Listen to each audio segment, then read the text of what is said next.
नमस्कार। कोरोना का संकट जो है वो काफ़ी बड़ा और विकराल होता जा रहा है और इतिहास गवाह है कि जब जब कोई बहुत बड़ा संकट विश्व स्तर पर आता है या देश स्तर पर आता है, तो मुझे लगता है कि केवल और केवल जनता ही उसे संभाल पाती है। क्योंकि जो बाकी व्यवस्थाएं हैं वो हम लोगों का ही अंग है, हम लोगों की हिस्सा हैं। और अगर जनता पूरी तरह से इस पर जागरूक नहीं होगी, लगेगी नहीं, तो इस समस्या पर नियंत्रण पाना संभव नहीं होगा। तो और अगर किसी भी तरह से देखा जाए, जितनी भी रिपोर्ट्स आ रही हैं उसमें कोई भी वैक्सीन अभी 1 साल से पहले आती हुई दिखाई नहीं देती। तो मुझे लगा कि मैं कुछ ऐसे सूत्र दूं जिसको कि अपना करके अब अपनाना पड़ेगा हम लोगों को। इसके साथ जीने की आदत, अपने जीवन शैली में कुछ परिवर्तन करना पड़ेगा। कुछ ऐसी चीज़ें हैं जिनका ध्यान रखना पड़ेगा, जिसका मानना पड़ेगा, कुछ चीज़ों का अभ्यास करना पड़ेगा और कुछ चीज़ों के मामले में सतर्क रहना पड़ेगा। तो ताकि हम लोग, क्योंकि ये 1 दिन 2 दिन की अब बात नहीं है, ये मान के चलिए कि कम से कम 1 साल तो वैक्सीन आने में लगने वाला है और उसके बाद भी तुरंत नियंत्रण नहीं होगा, साल 2 साल चीज़ों को नियंत्रित करने में लगता है। तो एक लंबी अवधि जो है वो इसके साथ गुजारना है। तो हम लोगों को अभी से प्रैक्टिस, चूँकि अभी लॉकडाउन चल रहा है, तो हम लोगों को अभी से प्रैक्टिस करनी होगी। अपने दैनिक जीवनचर्या में कुछ चीज़ों का ध्यान रखना होगा जिससे कि हम लोग इस समय को बेहतर तरीके से निकाल पाएँ, गुजार पाएँ, अपने अपने समय को हम लोग बिता पाएँ। तो कुछ मैंने सूत्र दिए हैं, 11 सूत्र मैंने दिए हैं इसको लेकर के, जिसको मुझे लगता है कि यदि आप मानते हैं और ध्यान देते हैं तो काफ़ी हद तक हम लोग इस बड़ी समस्या पर निजात भी पा सकते हैं और अपने जीवनचर्या को भी हम बेहतर बना सकते हैं। इसमें पहला जो पॉइंट है वो ये है कि भाई, एक तो सोशल डिस्टेंसिंग शब्द इस्तेमाल हो रहा है, उसकी जगह इसको शारीरिक दूरी कहा जाए। फिजिकल डिस्टेंस जो है लोगों के साथ मेंटेन करने की आदत डालनी पड़ेगी। एक दूसरे से उचित दूरी, जो सरकार और मेडिकली जैसा कि आ रहा है, 6 फीट की दूरी कम से कम आप रखें एक दूसरे के साथ, ताकि जो है उसका प्रभाव, वायरस का इन्फेक्शन ना आए। हाँ, इसमें ये भी ध्यान रखना है कि हमें शारीरिक दूरी रखनी है, न कि मानसिक दूरी बनानी है, न कि हमें वैचारिक दूरी बनानी है। तो शारीरिक मानसिक स्वच्छता का ध्यान रखते हुए, संवेदनाओं को बेहतर करते हुए, सामाजिक संवेदनाओं को बढ़ाते हुए शारीरिक दूरी हम लोगों को मेंटेन करने की आदत डालनी पड़ेगी जब भी हम कहीं बाहर निकलते हैं या किसी दूसरे से मिलते हैं, जो हमारे घर परिवार जिनके साथ रह रहे हैं उनके अलावा। दूसरा है, अपने मुंह को बंद करके मास्क लगाकर चलने की अब हम लोगों को लंबे समय तक आदत डालनी पड़ेगी। और इसका ध्यान रखने से क्या होगा कि अपना भी ख्याल आप रख पाएंगे और इससे अगर आपको बाई चांस, क्योंकि संक्रमण का पता नहीं चलता कि कौन कैरियर है 80% मामलों में, तो दूसरे भी इससे जो है वो लाभान्वित होंगे।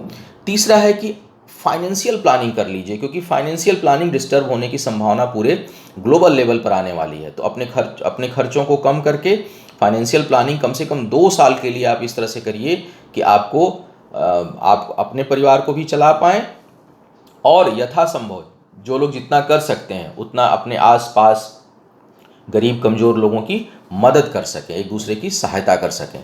इसके साथ साथ सबसे जो ज़रूरी चीज़ दिखाई पड़ रहा है मुझे, जो चौथा सूत्र मैंने लिखा है, वो ये है कि अपने शरीर की रोग प्रतिरोधक क्षमता को आपको बढ़ाने की आदत डालनी पड़ेगी। सभी को एक मुहिम की तरह लेना पड़ेगा कि घर का, परिवार का, समाज का हर आदमी जो है वो, उसकी इम्यूनिटी बहुत अच्छी हो। इसके लिए अभी से, जैसे अभी लॉकडाउन में आप हैं, हैबिट बनाना शुरू कर दीजिए। बेहतर खाना, संतुलित भोजन, एक्सरसाइज और फिटनेस पर अपना सब लोग ध्यान दें। इसको एक, मुझे लगता है कि देशव्यापी मुहिम की तरह अगर बनाया जाए, तब जा करके अगर जितनी रोग प्रतिरोधक क्षमता बेहतर होगी उतना ज़्यादा आप संक्रमित होने की आपकी संभावना कम रहेगी।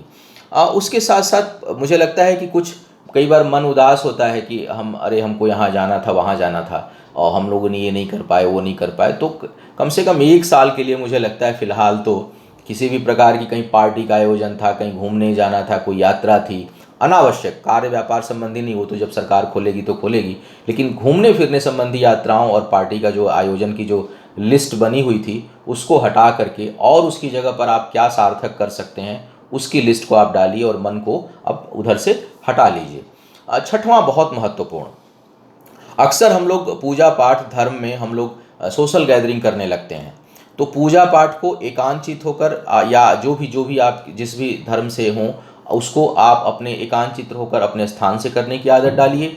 धार्मिक आयोजन, सामाजिक आयोजन, वैवाहिक आयोजन, विवाह इत्यादि में जो हम लोग भीड़ भाड़ इकट्ठा करते हैं, या मृत्यु भोज वगैरह होने पर कई बार लोग उसका आयोजन करते हैं, इन सब चीज़ों को बिल्कुल अपने लिस्ट से काट दीजिए। इसकी बजाय बेहद सादे तरीके से, सहजता से और बहुत जितना कम हो सके, क्योंकि धार्मिक जो पूजा पाठ या विवाह वगैरह का जो काम होता है उसमें दो चार लोगों की, वास्तव में जो विवाह में काम हो तो दो चार लोगों का ही होता है, बाकी तो हम लोग उत्सव मनाते हैं। तो ये संक्रमण काल है, उत्सव मनाने का समय नहीं है।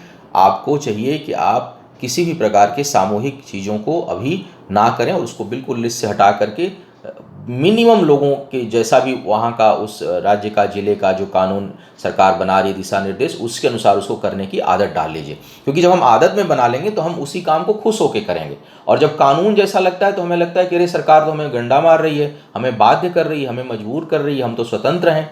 तो इस भाव को हटा करके उसको आप जब करेंगे तो लगेगा कि नहीं, ये मेरी ड्यूटी है, मेरा दायित्व है कि मैं कम से कम लोगों के साथ किसी काम को करूं। इसके साथ साथ जो अगला पॉइंट मैंने लिखा है, 7वां पॉइंट, वो है कि अपने जीवन शैली को भी सरल बनाइए। हम लोगों ने अपने जीवन शैली को बहुत कठिन बना दिया है, बहुत ताम झाम, खाना पीना, सोना उठना बैठना, गाड़ी, लग्जरी, इन सब चीज़ों को जितना कम हो सके, जीवन जितना सरल हो, जितना सादगीपूर्ण हो, उतनी आवश्यकताएं कम होंगी, उतनी फाइनेंशियल बर्डन कम होगी, उतना मेंटेनेंस कम होगा, तो कई चीज़ों से उतना ज़्यादा संक्रमण कम होगा, क्योंकि जितने अधिक चीज़ों का हम प्रयोग करेंगे उतना अधिक चीज़ों के संपर्क में आएंगे। तो हमें अपने जीवन को सादा और सरल, सहज बनाने की आवश्यकता है। जो लोग कर सकते हैं, अगला पॉइंट 8वां पॉइंट है कि जो लोग कर सकते हैं, हर कार्य तो संभव नहीं है, लेकिन जो लोग भी कर सकते हैं, अगर आपके काम में जरा भी गुंजाइश है या अपने काम को मोड़ सकते हो, तो आप अपने काम को ऑनलाइन करने का प्रयास करिए। उससे क्या होगा कि आपका बिजनेस, आपकी रोजी रोटी भी अपने घर स्थान से बैठ के चलती रहेगी और आप परेशान भी नहीं होंगे। तो ऑनलाइन करेंगे तो जितना भीड़ जो है वो कम होगी, सड़कों पर आने जाने में यहाँ वहाँ भीड़ जो है वो कम होगी। तो जो लोग संभव हो सके या आप डाइवर्ट कर सकते हैं अपने कार्य व्यापार को, तो उसको ऑनलाइन करने का प्रयास करिए।